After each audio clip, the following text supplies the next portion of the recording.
افغانستان سے بڑے پیمانے پر منشیات کی خیبر پختونخوا میں اسمگلنگ کا گٹھ جوڑ بے نقاب ہو گیا ہے۔ ذرائع کے مطابق افغانستان سے بڑے پیمانے پر منشیات خیبر اور وادی تیرہ میں اسمگل ہوتی ہیں۔ افغانستان میں موجود ڈرگ مافیا اور خوارج غیر قانونی سرگرمیوں کا حصہ ہیں۔ ذرائع کے مطابق وادی تیرہ میں دہشت گردی، پولیٹیکل ٹیرر، کرائم نیکسس کی وجہ سے ہے۔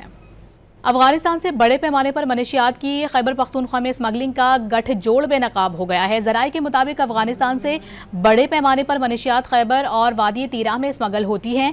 افغانستان میں موجود ڈرگ مافیا اور خوارج غیر قانونی سرگرمیوں کا حصہ ہیں۔ ذرائع کے مطابق وادی تیرہ میں دہشت گردی، پولیٹیکل ٹیرر، کرائم نیکسس کی وجہ سے ہے۔ افغانستان سے بڑے پیمانے پر منشیات کی خیبر پختونخوا میں اسمگلنگ کا گٹھ جوڑ بے نقاب ہو گیا ہے۔ ذرائع کے مطابق افغانستان سے بڑے پیمانے پر منشیات خیبر اور وادی تیرہ میں اسمگل ہوتی ہیں۔ افغانستان میں موجود ڈرگ مافیا اور خوارج غیر قانونی سرگرمیوں کا حصہ ہیں۔ ذرائع کے مطابق وادی تیرہ میں دہشت گردی، پولیٹیکل ٹیرر، کرائم نیکسس کی وجہ سے ہے۔